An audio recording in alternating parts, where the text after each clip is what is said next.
Guys, on this week of Becoming Branches, we're going to talk to a store manager, the pressure of being a Christian store manager, and the joys of camping with him and his 3 little girls on this week of Becoming Branches.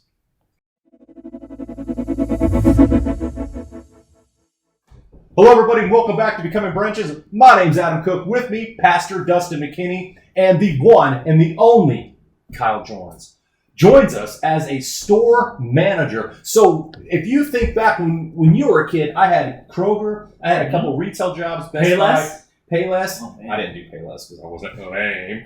But the store manager, he's like the big dog, the GM. We got the boss with us tonight. We're going to pick his brain. He's a father. He's been going to Calvary Chapel for how long?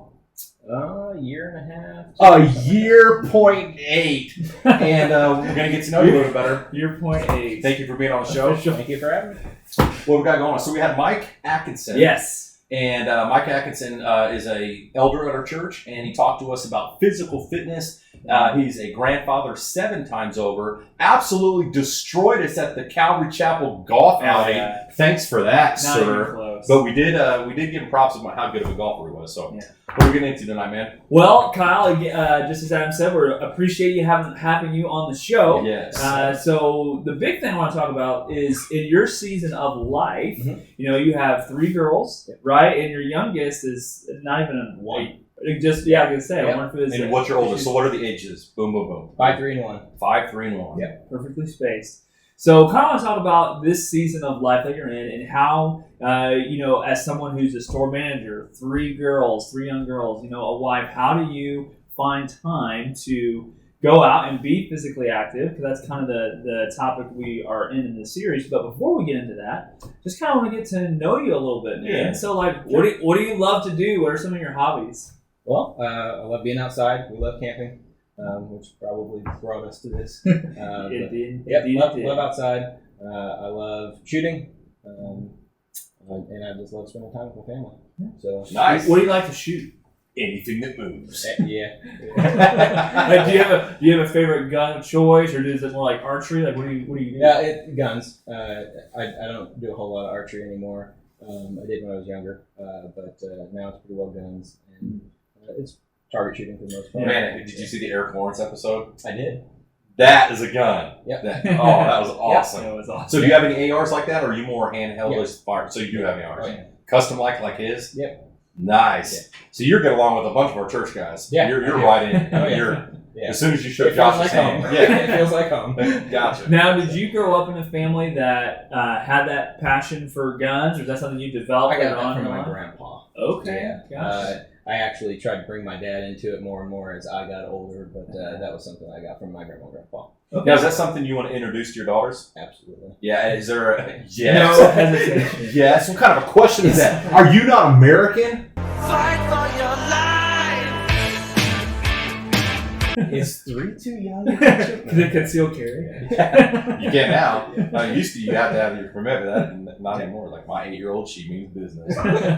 So that's a good question. So we kind of had that on the Eric Lawrence about firearms in church, and you're pro firearms in church for security, and I am too, and I believe that's what our statement was. Yep. I also carry. So does your wife have any kind of reservation about? Oh no, honey, not yet. Not. She did years and years ago when she was younger. She was kind of anti-gun, but now now. So tell me about that. So when you met her, because you grew up with your grandpa liking guns, right? Yeah. And she was maybe not anti-gun, but didn't really understand. Yeah. Was that like a red flag for you? Like, whoa, I don't want to mess with this. No, honestly, I think it was. A lot of people don't understand guns until they have learned more about them and kind of adopted the positions that they're not the monsters that people make them out to be. They're just tools. Right. So. Right. Yeah. I agree. So, totally. Yeah. Does your wife? Does she shoot any? Occasionally. When he's not home on time. That's what it is. Couple at the feet, just a reminder. Just coming up the driveway.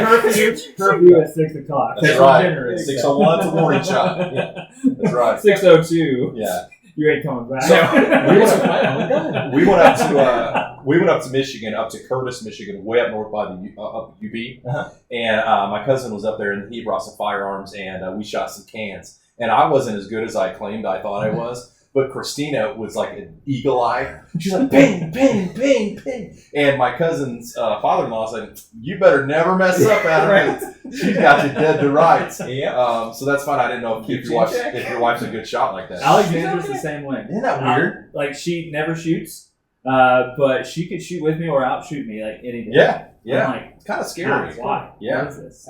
That's an attractive thing in a woman. Yeah, I mean, we have to say that because, or else. We love you, sweetheart.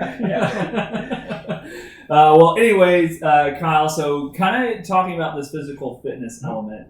So, I'm a sports guy. Like, well, I hate running. The only time I'll run is if, I'm playing a sport. Yeah. But I grew up like playing football, playing baseball, basketball to a certain age when I had to decide between basketball and other sports. And then you have people who seems like more where you're at, like you want to go hiking, you want to be outdoors doing all this stuff. So when did that love for you kind of develop? Well, I've always enjoyed the outdoors, even as a kid. I would we went hunting and fishing and camping, and so that's been something that's gone on my entire life. And then my wife did the same thing, and it's just kind of been something that we've carried on throughout our marriage. And kind of made it a little bit broader than when we started. I mean, we started off in tents and spending week-long camp trips in a tent. Yeah. Which we did it up pretty nice. I mean, we had our little mini fridge with us so we could cook nice. So Friday night you're talking to each other. Sunday you're like, get away from me, get me out of this tent. Yeah. But we always enjoyed our camping, and then after we had our first child, we finally got a camper. All right. So pull behind, nice 30-foot trailer. So nice. My in-laws want to get a trailer. They want to start doing something very similar to that. To have memories with the grandkids. The only thing I regret is not being a singer. Well, that's one of Alexandra and I's bucket list is to buy one of those old hippie vans and just gut it. And just travel, go out west, travel. You know what? You can do that to an old school bus, and they're awesome. Right? Yeah, they're awesome. Like those old Bluebird buses. Yeah, that would be awesome. Mm-hmm. So I want to ask you a question before I get into the physical fitness part. As someone who enjoys nature, because I grew up the same way, hunting, camping, did that with my family, and some of the most real moments of me, I'll say, experiencing God or getting an idea of His creativity, His power is when I've just been alone, completely silent, out in the woods, as the sun's coming up. So being out in nature, what has that done for you as far as your relationship with God, or what has that taught or revealed to you about God? Well, exactly the magnitude of His power. I mean, when you're outside and you see creation and you see the beauty of it all, you really can't. I mean, how could that just be rocks banging together or explosions? That is molded by God. Yeah. There's just no other explanation for it. Right. I've heard a lot of people when they go to the Grand Canyon who don't know God, and they're like, oh, they feel almost like a spiritual rush to see that in front of them, the vast blueprint of God's design. One of the best things that I've ever got to experience is it was one of our favorite vacations for my wife and I. I always say it's back when we were single, but what I really mean by that is back before we had kids. Yes, yes, the pre-kid life. Yes, we all understand this. It was our last big vacation before we had kids, and we went to Utah. We went to Arches National Park, and we decided to go on a night hike, and I believe it was the Window Arches, and we went up there, and my wife and I were just kind of kicked back on rocks. Right in front of these arches, and we got to see a shooting star for the first time. And we were just looking up at just millions upon millions of stars, because you could see everything in the sky that night, and we got to see a shooting star, and it's like, how incredible. Yeah, it really is. When when Paul writes in Romans 1, right, that we are really without excuse. Yeah. That God has revealed Himself in the things in which He's created. He's revealed Himself in nature. So even people who, the question is what about those people who've never heard of God and Jesus? Well, one, we know that God's placed eternity in the hearts of man, and He's revealed Himself through creation. So He's already made Himself evident to be asking those types of questions. So anyways, that was a crazy tangent, but I was just curious to get your perspective. So the biggest thing I want to ask you is, so, we believe, we talked about last episode that physical fitness, that God desires this from us, that, we don't have to be supermodels walking down a runway, but yes. But as far as being disciplined, right, and not worshiping food or not idolizing exercise, but to have it in the right perspective and to allow our physical fitness to positively impact other areas of our life. So it's important that we take care of our bodies, right? So in this season of life that you're in, you're not an empty nester. You got 3 kids. Yep. You're a store manager, right? You have a wife. So how has God helped you find ways to be physically active with all the other responsibilities that you have in your life? Well, just spending time with our family outside, it forces you to. The kids aren't going to slow down. So it's like you're tethered to them. They're little kids, so you have to always be there to monitor them, take care of them, and love on them, and play with them. So you're getting drug along one way or another. And it happens that we love that, and we love going outside, and we always have. It's never as good a day unless you've been outside that day. Yeah. So that's the little kids are a blessing. Yeah. It may be hard time-wise, but nonetheless. But you guys, you find the time. I think you guys love to go hiking, right? You mentioned camping. So what are some of your favorite places that you like to go? Well, we hit most of the state parks, at least around within a couple Turkey hours. Run, Shades, all that. Yeah. We really like Summit Lake, Shakamak. All these places, they have great trails. We've got kayaks, so especially Summit Lake, you can bring your kayaks, and you can literally get campsites that you can go take your boat right off of your campsite. Yeah. My wife would love that. Oh, it's fantastic. Yeah, she would love that. So. Yeah, I feel like maybe a little bit of sarcasm there. Yeah, I'll tell you just a quick backstory, real quick. My wife is petrified of canoes and kayaks. And we're talking. You forgot about this? I remember this story. That's so great. Turkey Run. Speaking of Turkey Run, yeah. We did a 15-miler. Okay. And it's my younger cousin, my wife, and we're probably freshly married. We're talking 24-ish, 22-ish. We're going about a mile in, and she starts absolutely losing her mind, crying and freaking out how we're going to die and how we're going to drown and the boat's going to flip over and we're going to hit our head on a rock. And I'm like, what is happening right now? It's 15 miles, bud. Not like a long way to go. Not like a mile. And like, all right, she's hyperventilating. We had to stop. My cousin turned around like, what are you gonna do, man? I'm like, I don't know. We've only been married for 5 minutes. Like, I don't know. David didn't tell me anything about this.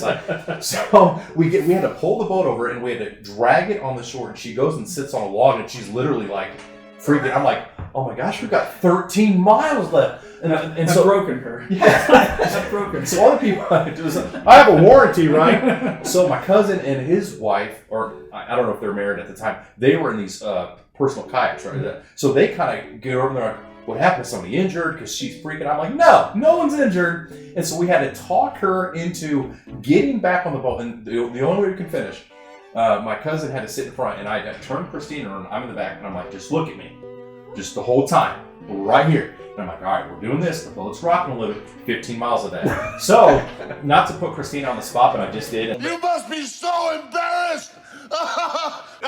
And I'm going to get it tonight. As soon as we leave here, I'm in trouble. But she's never been back. And we've never been camping, and we've never done any of that. So I think what I need you to do is you guys invite us out. This will be really fun. And maybe you, with your expertise, can help her. What do you think of that story? So just take her out in the middle of the lake, leave her in a kayak? No, here's the thing. Sink or swim? Yes. No, this is what she told me. No, that is absolutely the strategy. This is what she told me. She's like, if the water's deep, like the ocean or a lake, she's totally fine. If she's in a creek where it's like 10 inches. Where you could stand up if you got out? That's awful. That's an interesting way of putting. That makes sense. Can't do that. Okay. Can't do that.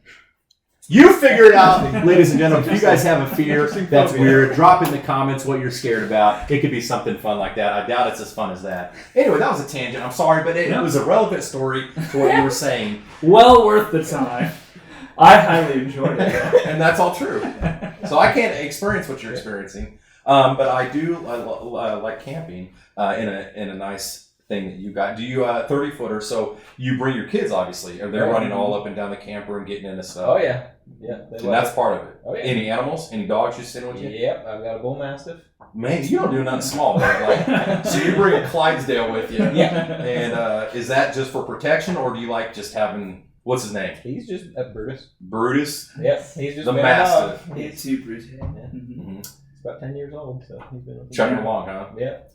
Yeah. Well, the thing I'm so glad that you mentioned, and what I'm hoping that our viewers hear, because the issue is always time, right? So, you know, I don't have time to read my Bible. I don't have time to work out. I don't have time to do this. And so you can make time with what's already there. And so what I love that you do is you incorporate your family into your physical activity. So you found something that you love to do, something that's a shared passion, and then you use that not only to keep physically active, but you're also spending time with your wife, you're spending time with your kids, you're investing in them. And those camping trips, like, your girls are going to remember that for their whole life. Yeah. Right? That's going to be an important part of their upbringing, and probably something that they will carry on when they have families. So I just, that's awesome, dude. I'm so glad that you're doing that, and I'm glad that you are here at our church and can help be an example for the people on how you can, just with a little bit of creative thinking, like, you really can bring these things into your everyday life. That's awesome. But the real question is, are you going to keep going for more kids so you have a boy? That's the question. I am not shooting for a boy. Yeah, you're like, well, we got 17. I can do one more. I didn't know, because some dads are like, man, you know, not that. And I don't want to confuse the question when I ask, do you want a boy? Because that means that you don't want girls. I don't mean that. Of course, you love your daughters. I love Emma, my little one. She's great. She's amazing, fun. She's 20 times the energy of the boys. But do you want a son? Is it something? You know how I'm asking. I'm not trying to be anything away from your daughters, but I'm going to tell you. So my daughters are going to be the most independent, capable little girls and young ladies in the future that anybody could ever ask for. I will make sure of that. So I don't need a boy in order to take that place or anything like that. Of course, I am overjoyed with any blessing of a child that would come into our family. However, I wouldn't trade my daughters for the world. I love them to pieces, and they are going to be able to do so many more things that many women can't do these days. And I'm going to make sure of that. And dude, that's awesome. That's good. That's good stuff. That is a incredibly mature answer. That was a great answer, Kyle. And I know that's not the answer you were looking for. You sitting on the couch, you're like, he didn't answer you, and I understand that. But he gave an honest answer from a heartfelt answer, and I know exactly what he means. Because when his daughters comes of dating age, one of the prereqs for dating his daughter is like, how fast can you build a campfire? And if you don't do it in 30 seconds flat, you fail. If you have to use matches, you fail. And I get it. Your daughters are going to be able to live off grid, eat and survive. And basically, if they've seen the movie Predator, that's all your daughters. Yeah, you don't need anything else. Yeah, they're going to do the next thing. Anyway, sorry. Another tangent. Well, I'm going to take another tangent because this is important. You know, yes, I brought you on the show to talk about physical fitness, but I want to talk about your role as dad and bringing up, you mentioned, 3 incredibly young ladies. And we are living in a world where they are being told, you can be a boy if you want to, or, just all the crazy nonsense. So how do you, as a dad, a Christian dad, someone who's been given the responsibility to raise, 3 young women who love Jesus, what grinds your gears, I guess, about what you have to keep your girls from, and what are you doing? What is God revealing to you about how to protect them from some of that stuff? Well, I think one of the most important things is that kind of like you have to have your own home in order first. So, my wife and I, we've decided right off the bat that we're not going to subscribe to today's day and age of political correctness. Obviously, like in workplaces and things, there's certain things that you have to hold a standard to. But when it comes to my household, we're going to go by truth. And by truth, I mean the only truth. And that's God's truth. Amen. And they are little ladies. That's how they were made. That's who God wanted them to be. And there is nobody else that they're supposed to be. Amen.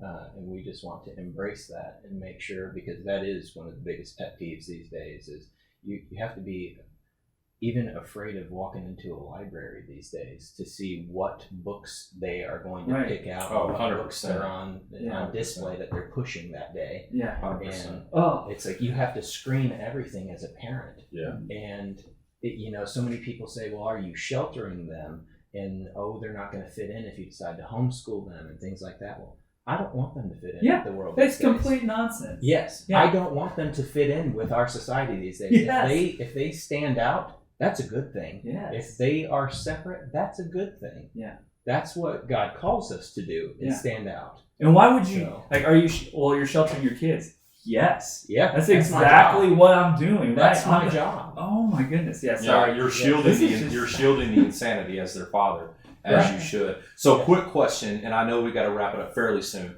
As a store manager, you kind of dipped into this, and I'd be remiss if I didn't dive into this. As a Christian father, as a Christian head of the household, do you have to kind of bend the proverbial knee to against your will as a Christian, as a store manager, to be a store manager? If you know what I'm saying, like you have I to. get what you're saying. So first of all, you always have to determine that you're not going to compromise on your own values. Mhm. My values are not worth a job. Gotcha. You cannot purchase my values. That being said, there are still certain things that sometimes, like that silence is golden type of thing. Mhm. Don't dive into topics that you don't need to in the workplace and things like that. And obviously, as you get to know different employees and coworkers and things like that, you kind of learn what their values and their viewpoints are. And if I'll always, because I get asked things all the time, and being a leader in a workplace, people look up to you. They ask you things. They ask for your advice. They ask for your opinions. And there are times that I say, I need you to tell me which one you want me to answer from. Do you want my personal opinion, or do you need my professional response? Because there are two different things. And do people allow you to be personal? Yes, absolutely. Okay, and not get offended? Yes. Okay. But that's also another thing that we've lost in society these days is we can't have a discourse with one another without being hateful with each other. Well, I believe you still can do that, and that's where we have to go with things sometimes.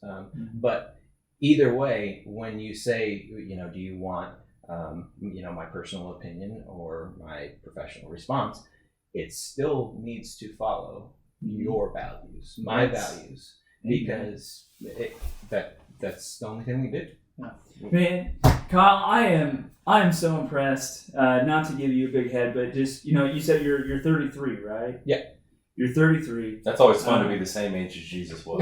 It is. It's fun. There you go. It was fun. You're 33. Dude, you got a great head on your shoulders. You know the word. You're a mature Christian in the sense of you talk like a seasoned Christian, and I'm sure that comes from a good place. I'm sure having a background in Christ growing up, or people who've invested you over your lifetime, and to me, it's just a great reminder of how important Jesus is to our life. Without him, right, we are so easily fall into pitfalls, fall into darkness, and just completely can be ignorant of the enemy's schemes. But we don't have to be. We don't have to be ignorant. We can walk in the light because of Jesus. So thank you so much, Kyle, for being on the show, dude. You're awesome. I just appreciate you. Appreciate you having me. Thank you so much for joining us on this episode of Becoming Branches.